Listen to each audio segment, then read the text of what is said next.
Et ça fait la une des journaux internationaux et même ça inonde la toile. C'est le président Macron qui s'est fait gifler par un citoyen français. On ignore toujours pourquoi, mais toujours est-il que ce citoyen a eu du cran à gifler une autorité qui incarne tout un pays, qui incarne les institutions de tout un pays.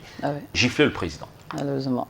En tout cas, c'est l'heure de la revue de presse. On verra si nos journaux en parlent. Toujours est-il, c'est la session parlementaire qui s'est ouverte depuis hier. Donc, les parlementaires ont regagné l'hémicycle et on va peut-être y revenir, comme on le disait, avec Monsieur GPE, déjà bien, on va dire, bien installé du côté de Yaoundé. Bonjour GPE, bienvenue dans Canal Matin.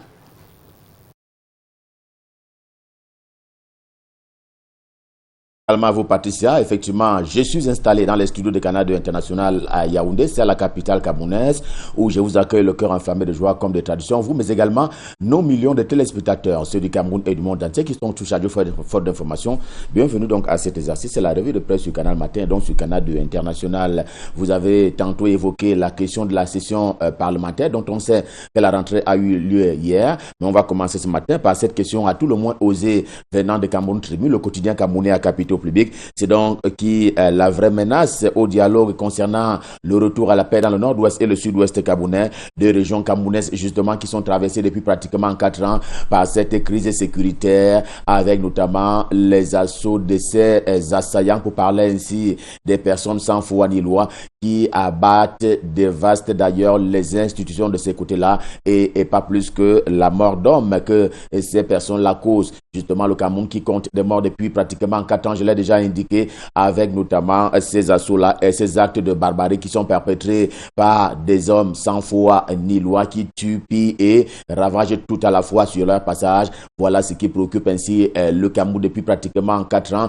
et avec l'aide d'un certain nombre de partenaires. Mais il y a cette sortie qui a été faite par le secrétaire d'État américain à propos justement de cette décision selon laquelle il va falloir réduire, que dis-je, il va falloir restreindre les conditions pour obtenir les visas, question d'aller aux États-Unis d'Amérique. Mais c'est qui la vraie menace au dialogue dans le nord-ouest et le sud-ouest camerounais? Cameroun Tribune s'interroge ce matin. Il jette ainsi un pavé dans la mare en direction du secrétaire d'État américain qui dit que son pays va donc durcir les conditions d'accès aux visas de façon on ne peut plus immédiate pour l'accès au sol du pays de l'oncle Sam. Et voilà ce qui s'apparente d'ailleurs à des représailles qui s'abattent sur Yaoundé. Comme si, dit Cameroun Tribune, Washington ignorait que certains activistes qui tiennent les leviers de la crise anglophone résident sur son sol de façon connue et on va dire de façon traçable. Au lieu de cela, le département d'État américain s'oriente vers les autorités publiques camerounaises qui, elles, ont déjà engagé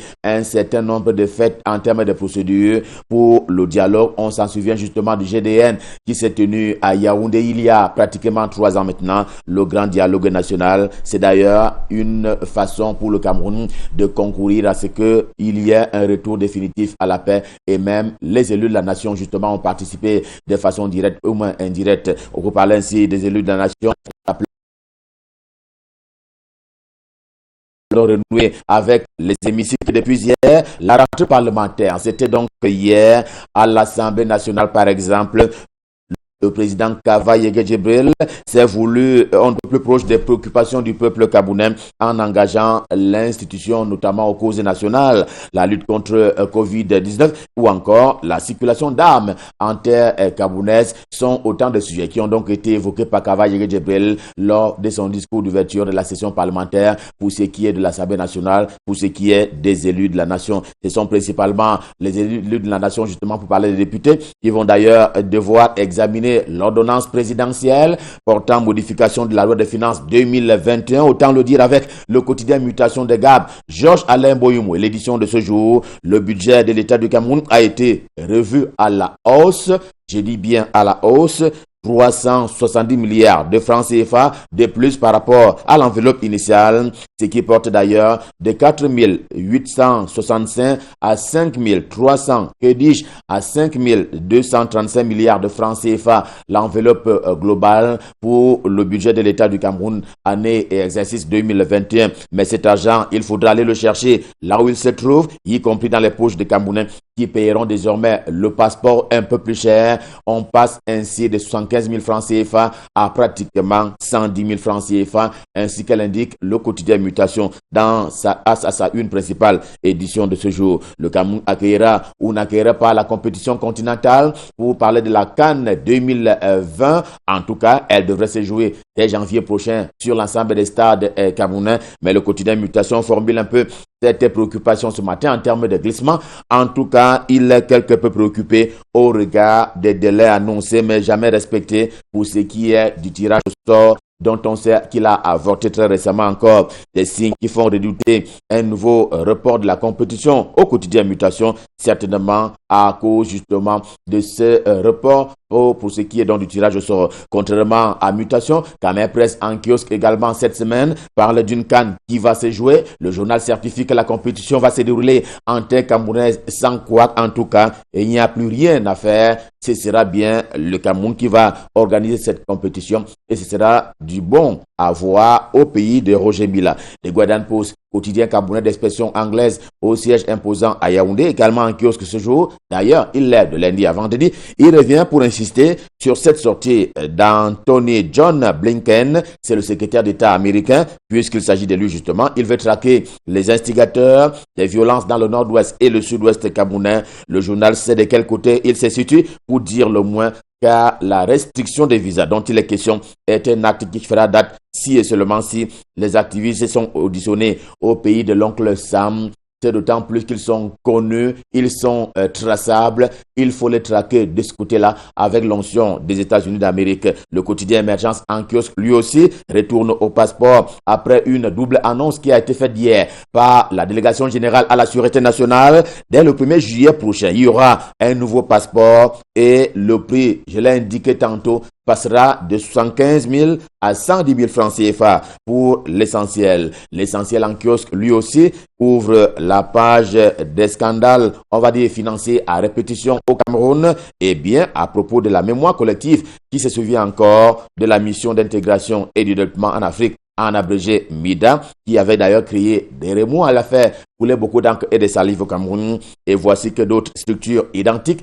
se construisent sous la barbe des pouvoirs publics au Cameroun, semble avertir le journal Essentiel ce matin, sauf qu'il fait totalement confiance justement à la COSUMAF qui assure ne pas laisser prospérer de nouvelles initiatives de tel acabit. Rien à voir avec le Covid-19 dont les ramifications s'avèrent plus larges que cela aurait pu être imaginé. En tout cas, en l'état actuel des choses, tout l'establishment semble donc concerné par cette crise financière. Pour parler de cette malgouvernance qui n'est pas encore avérée, en tout cas, le tribunal, le TCS, s'est saisi du dossier. On attend ainsi les décisions de cette instance. On ne peut plus sensible en matière judiciaire au Cameroun, mais pour l'heure, le journal Réalité demande à ce que soit épargné le ministre d'État, secrétaire général de la présidence de la République, j'ai nommé Ferdinand Ngongo. Au cœur des auditions des membres du gouvernement se trouve le soir également ce matin. Ce que l'on sait, c'est qu'à ce jour,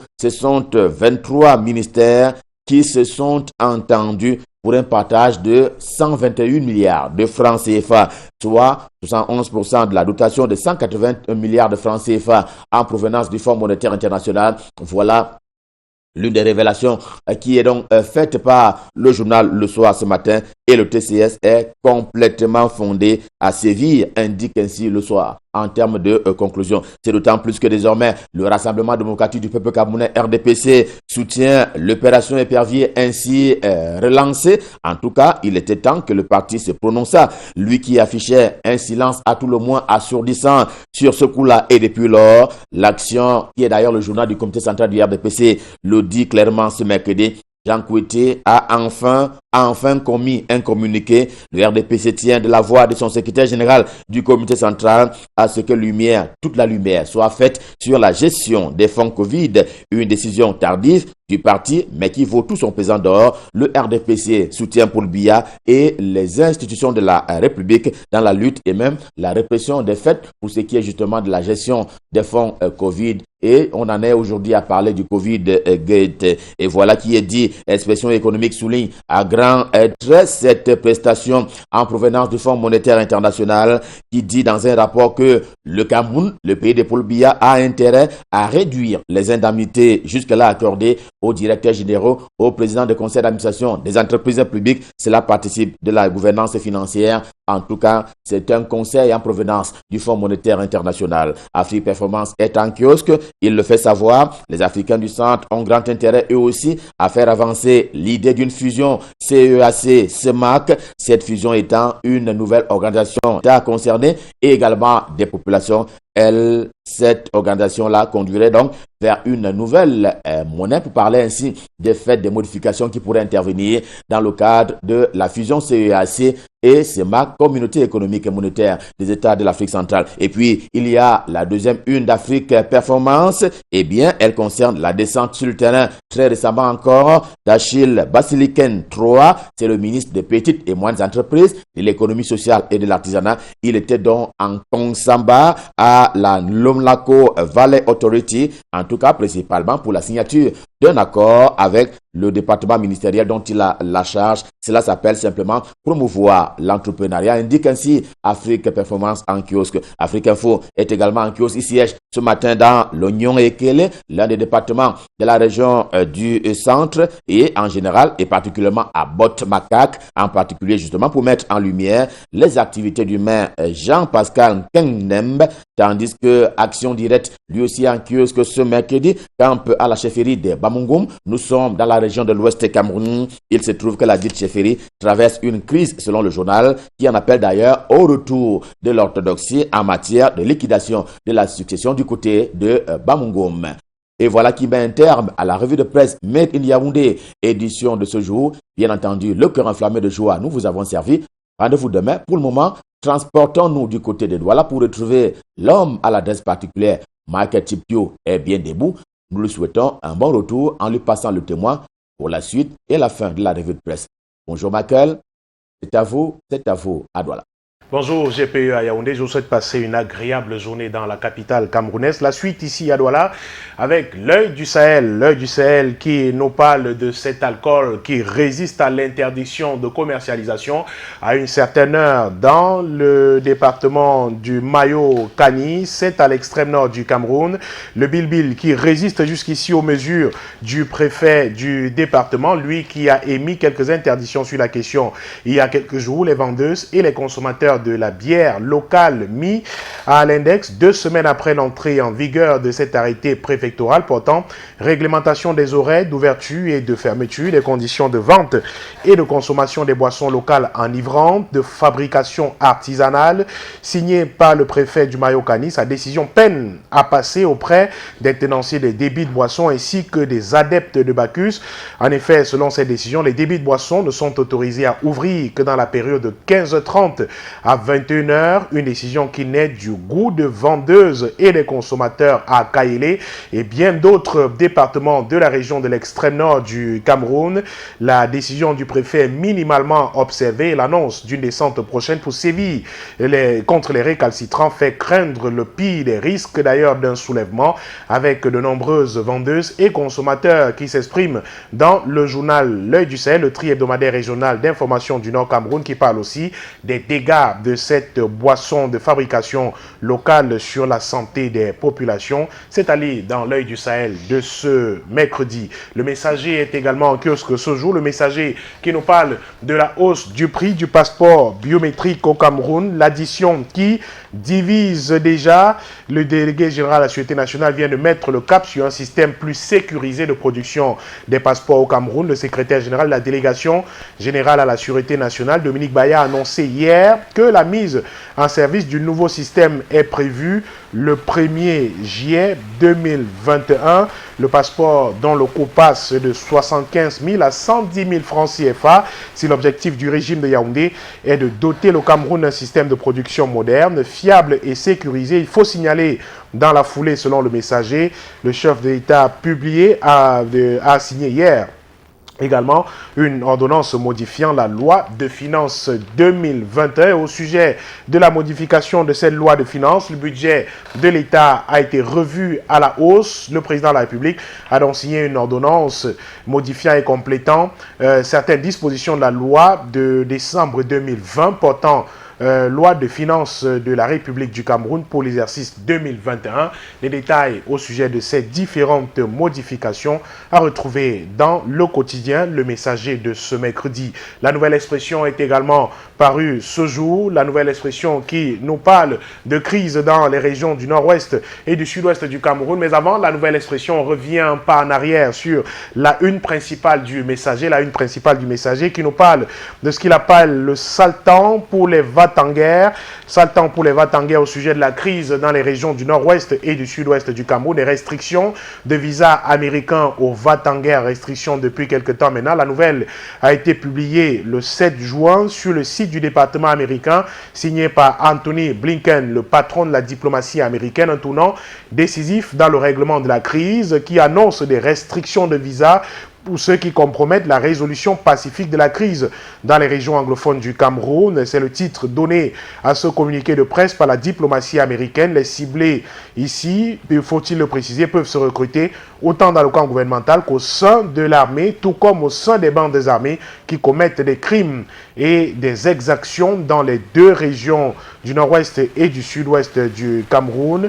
La sortie d'Anthony Blinken précise que des personnes soupçonnées d'être responsables ou complices de l'entrave à la résolution pacifique de la crise dans ces régions anglophones du Cameroun se verront frappées justement par ces sanctions américaines, notamment la restriction de visa contre les responsables. Le journal qui tente d'esquisser quelques noms de ces personnes visées dans ces colonnes de ce mercredi. Et la nouvelle expression, je vous le disais tout à l'heure, qui en parle aussi à son oreillette, la nouvelle expression qui parle de cette crise dans ces deux régions après des avertissements. Les États-Unis annoncent la restriction des visas après plusieurs avertissements et menaces de censure après l'adoption le 1er janvier 2021 d'une résolution relative à la crise dans les régions camerounaises du nord-ouest et du sud-ouest par le Congrès américain. Les États-Unis annoncent à présent la restriction des visas aux personnes impliquées dans les violences en zone anglophone du Cameroun. Cette annonce de restriction de visas survient également après l'adoption le 1er janvier 2021 par le Congrès américain de la résolution relative à la crise dans ces deux régions, introduite en septembre 2020. Cette résolution de 15 pages a appelé le gouvernement du Cameroun et les groupes armés séparatistes des régions anglophones du nord-ouest et du sud-ouest à mettre fin à toute violence, à respecter les droits de l'homme de tous les Camerounais et à poursuivre un dialogue véritablement inclusif en vue de résoudre le conflit civil en cours dans le Cameroun anglophone. Un autre appel des États-Unis pour la résolution définitive de la crise dans ces deux régions du Cameroun. La une principale du journal, vous le voyez, revient sur une date qui marque l'histoire du Cameroun, le 9 juin 1990, quand John Ngou Foncha démissionna. L'objet d'émission du RDPC de cette lettre publiée en intégralité par le journal La Nouvelle Expression aujourd'hui, la lettre du leader anglophone, ancien vice-président de la République fédérale du Cameroun et ancien vice-président du parti au pouvoir, avait prophétisé la bombe qui a explosé dans les régions anglophones depuis 5 ans déjà maintenant. Lui qui parlait déjà dans cette sortie de toutes les routes du Cameroun occidental où le gouvernement a soit construit, amélioré ou maintenu, qui ont été détériorés en rendant la circulation impossible dans certaines localités du Cameroun, et la promesse de la construction d'un port en eau profonde à Limbe qui n'a toujours pas été tenue. John Ngou Foncha en parlait déjà lors de sa démission en 1990 du RDPC. Les Camerounais anglophones qu'il avait introduits dans l'Union ont été ridiculisés et appelés les Biafrans, les ennemis de la nation, de la maison, les droits, etc. et les dispositions dispositions constitutionnelles qui protègent cette minorité anglophone ont été supprimées, leurs voix se sont noyées, tandis que la règle des armes a remplacé le dialogue que les anglophones aiment beaucoup, disait-il déjà en 1990, et il prévenait déjà avec les médias nationaux qui ont été utilisés par le gouvernement par l'intermédiaire de personnes qui n'ont jamais voté pour l'unification, pour la désinformation des citoyens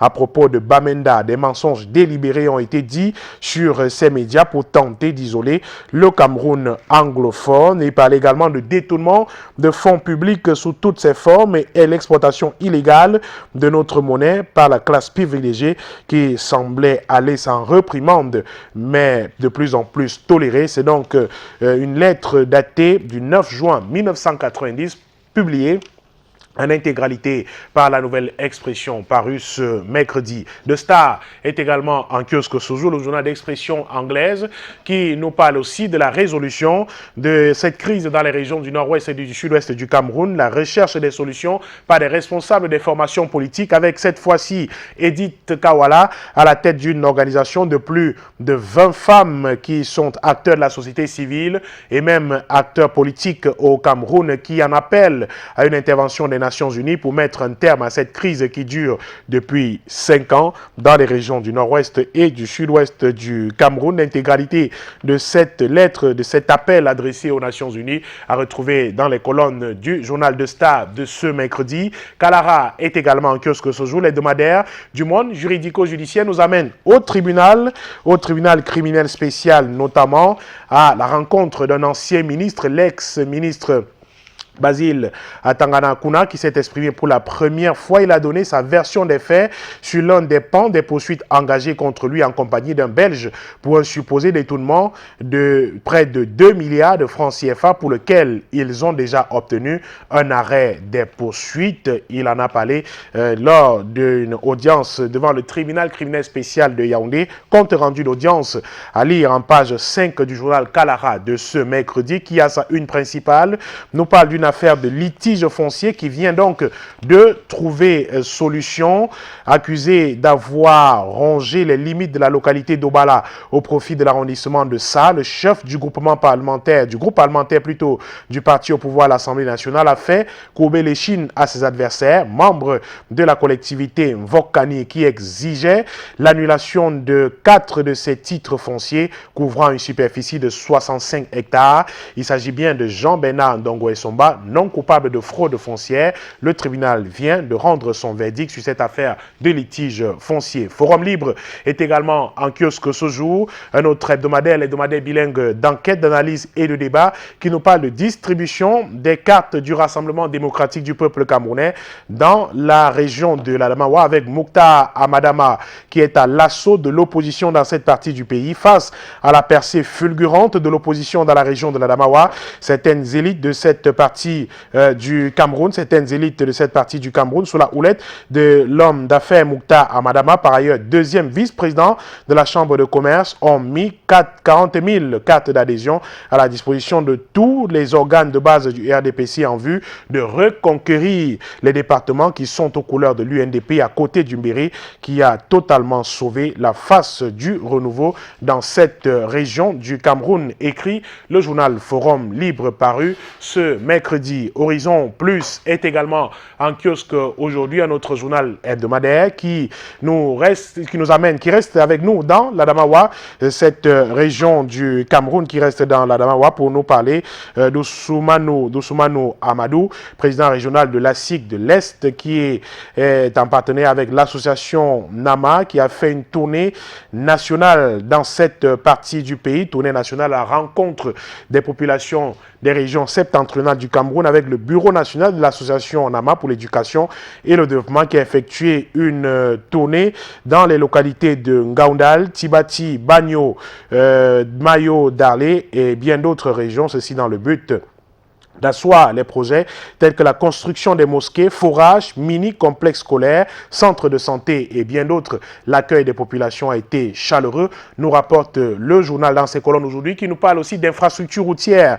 Avec les touments de la route Baba-Djou-Bamenda, les travaux désormais réorganisés en 4 sections, 3 entreprises camerounaises proposées pour assurer la réalisation de 3 lots. La circulation reste néanmoins maintenue sur cette route. La commune de Bodmaka intéresse le journal Afrique Info. Afrique Info qui est en kiosque ce mercredi, qui nous parle des réalisations du maire Jean-Pascal Kenem sur le front de la santé publique dans cette municipalité. Plus de 40 millions de francs CFA mobilisés par le ministère de la Santé publique au titre de budget d'investissement public. Le sous-préfet de la localité, qui se trouvait au premier rang du gratin politique administratif lors de la cérémonie de remise de ce matériel, a prescrit aux bénéficiaires un bon usage. Après le centre médical d'arrondissement de Bodmakak, le CSI Banda, le cap sera mis sur Ebga dans les prochains jours, nous annonce le journal de Njelfis. Afrique Info en kiosque aujourd'hui, et l'Albatros est également paru ce jour. L'Albatros est également paru aujourd'hui, est en kiosque. L'hebdomadaire nous parle des fraudes bancaires à ciel ouvert au Cameroun avec cet appel de la MIACBIS. La MIACBIS, justement, mutuelle conduite par Pierre Nunkam, l'auditeur bancaire, qui interpelle le pouvoir de Yaoundé. C'est en répondant à l'appel du président de la République que l'auditeur bancaire, président de la mutuelle interafricaine des consommateurs et biens et services, crie pour dire que le loup est dans la bergerie. Comment mettre fin à ces faillites bancaires, parfois organisées pour détruire nos compatriotes et nos entreprises, piller nos épargnes dans les banques et microfinances et achever de briser nos vies? Le guide Pierre Nunkam a écrit au secrétaire général de son parti, le Rassemblement démocratique du peuple camerounais, également une interpellation à l'endroit du ministre de la Justice pour une application du cadre amiable décidé par le président de la République lui-même. Les détails dans le journal L'Albatros de ce jour, et l'édition spéciale de ce même journal nous parle de l'organisation de la Coupe d'Afrique des Nations, l'organisation à venir de la CAN au Cameroun, une CAN boiteuse au plan culturel. S'interroge donc le journal à l'analyse des orientations et choix du COCAN, le volet culturel de la grande fête du football africain qui doit se tenir au Cameroun dans quelques mois, vient d'être saboté, nous rapporte le journal. Pourtant, quand il y a du sport, il y a de la culture, mais quelle est la place qu'occupe donc la culture dans l'organisation de cette compétition à venir au Cameroun? S'interroge le journal L'Albatros, qui est en kiosque ce jour, et c'est avec lui que nous terminons cette deuxième partie de la revue de presse de ce mercredi. Merci à vous, Michael Tipio, pour cette revue de presse à l'international. Eh bien, ça fait les choux gras de la presse et même aussi sur Internet du côté de l'Hexagone. C'est Con qui a donc été giflé par un homme lors d'un déplacement à Athènes-l'Hermitage. C'était hier. 2 personnes ont été interpellées et le Premier ministre a appelé à un sursaut républicain, et les autres hommes politiques sont montés au créneau pour dénoncer bien évidemment cette attitude. Liberté, égalité, fraternité, n'est-on pas un peu trop libre du côté de la France? Quelle est votre humeur là-dessus ce matin? C'est une image qui fait le tour, hein, vous l'avez dit. On l'a regardé, une image qui s'est imposée à tout ce qui est devenu viral en quelques secondes seulement sur les réseaux sociaux. Cette image d'un président de la République, effectivement, qui reçoit une claque d'un de ses concitoyens. C'est une image à tout le moins inédite, une image qu'on ne voit pas tous les jours. Un président de la République qui reçoit une gifle de l'un de ses concitoyens, c'est assez inédit pour être relevé naturellement. Et ça fait peut-être sourire, mais ça pose la question, on l'a dit tout à l'heure, de cette liberté de la démocratie dont on parle tous les jours. La France qui est présentée comme le pays des grandes libertés, effectivement, mais de là à franchir le pas pour céder le pas à la violence, ça devient quelque chose qu'il faut naturellement dénoncer. Vous l'avez vu hier, toute la classe politique française vent debout contre cet acte posé contre le président de la République, qui est garant des institutions de la France, naturellement, et des opposants les plus violents, Marine Le Pen et bien d'autres opposants à Emmanuel Macron se sont dit solidaires du président de la République dans ces moments. Et le président lui-même qui a tenté de minimiser cet incident en parlant d'une tentative de gifle, qu'il ne fallait pas faire plus que ça, qu'il ne fallait pas pas donné un écho, un si grand écho à cet homme qui a donc pris sur lui de porter une claque sur la joue du président de la République de France. Ils étaient deux hommes de 28 ans qui ont été interpellés et placés en garde à vue. Et naturellement, ça nous a amené à nous poser quelques questions et j'en ai lu sur les réseaux sociaux. Est-ce que vous imaginez ce type d'acte sous les tropiques? Non, c'est une question qu'on se posait hier pour rigoler. Peut-être on comprend pourquoi les présidents africains n'aiment pas évitent les bains de foule. Bon, ils n'en font presque pas. Certains, pour dire, certains présidents africains qui évitent naturellement ces bains de foule, qui pendant leur sortie sont protégés par une soldatesque bien structurée, bien structurée, armée jusqu'aux dents, qui sont autour du président. Vous avez de la garde qui est en civil d'abord. Vous avez des hommes armés, on l'a dit, jusqu'aux dents, qui campent parfois sur des immeubles et tout, et qui sont prêts à en découdre avec quiconque ose s'approcher du chef de l'État, qui est parfois considéré comme un dieu. Mais dans ces grandes démocraties, là, on va le dire, certains se laissent parfois aller. On peut voir des présidents se donner à de bonnes foules. Et d'ailleurs, après cet incident, le même président français a continué. Le bain de foule, il est allé encore à la rencontre des populations. Il a poursuivi. C'est un habitué de bain de foule d'ailleurs, comme bien d'autres présidents de ces pays occidentaux-là. Mais en Afrique, on ne voit presque pas ça. Donc le risque que l'on voit un président qui reçoive une claque, qui se fasse gifler est très minime sous les tropiques, parce qu'on ne les voit pas très souvent aller à la rencontre de ces populations-là. On arrive, mais c'est quand même assez grave. Que ça aurait pu être plus que ça. Ça aurait être plus grave que ça. Et certains s'interrogent d'ailleurs autour de la sécurité, autour du président de la République de France. Est-ce qu'il n'y a pas une sorte de laisser-aller et qu'on en arrive à ce que le président reçoive une gifle? Mais tout compte fait, quand vous allez à l'endroit ou alors au contact des populations, vous ne savez pas qui vous porte une dent dans la foule ou quoi que ce soit. Donc vous pouvez recevoir naturellement une claque comme celle-là, une claque qui peut interpeller justement le chef de l'État, et les individus seront interrogés pour comprendre les réels mobiles. Qu'est-ce qui a poussé un homme de 28 ans à gifler, à porter la main sur un président de la République? Donc voilà, de nombreuses questions. On a regardé les images hier qui tournent en boucle d'ailleurs depuis hier après-midi. Ça fait sourire parfois, mais ça interroge également.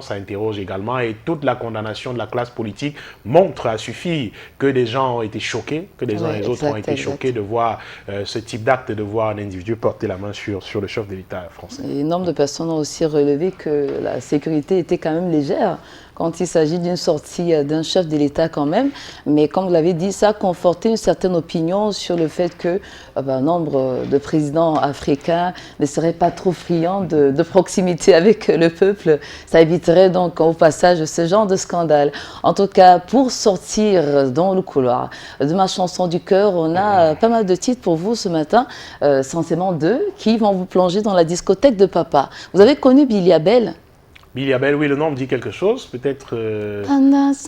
faut pas la vie. Ah oui, là, ça me revient. Oui. Ça me revient, ouais, à côté, justement, le titre, c'est Faut pas. À côté, on a Abeti Masikini, qui est sa compatriote, même si elle est de regretter mémoire aujourd'hui, et c'est elle qui aura donc formé, entre autres, Billy Abel. Le titre, c'est I Love You.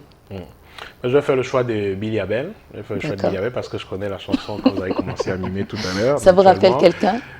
Non, pas particulièrement. La chanson, simplement, puisqu'elle est bien chantée. C'est vrai qu'on allait fouiller dans le temps. Oui, effectivement. Elle date de bien longtemps, naturellement.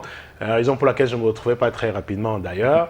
Et c'est une excellente chanson qui a subi les épreuves du temps, mais est restée presque actuelle. Parce que vous l'écoutez aujourd'hui, vous avez le sentiment qu'elle est totalement actuelle. Et c'est ça le propre des œuvres de l'esprit qui peuvent transcender le temps et rester toujours actuelles.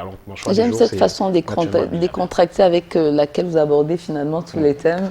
Ça donne très envie de vous garder. Vraiment, on parle sérieusement, de vous retenir avec nous. Mais comme on sait qu'à la rédaction, on a aussi besoin de vous, oui, bon, on est obligé de vous laisser partir. En fait, à contre-cœur. Mais tout en se donnant rendez-vous demain. Demain, naturellement, avec le même plaisir, s'il plaît à Dieu, naturellement. Surtout, soignez votre grippe. Soignez-la. Ça ira. Merci Michael, excellente journée. En tout cas d'être passé par ici. Et puis vous savez ce qu'il vous reste à faire. Ne vous attardez pas que sur les unes. Allez-y dans les différents kiosques à 400 francs CFA seulement. Vous avez toute la quintessence des informations parues dans les journaux. Ce matin à suivre, mesdames et messieurs, les différentes dates qui ont marqué l'histoire du monde. Mais avant la PUB, la pub.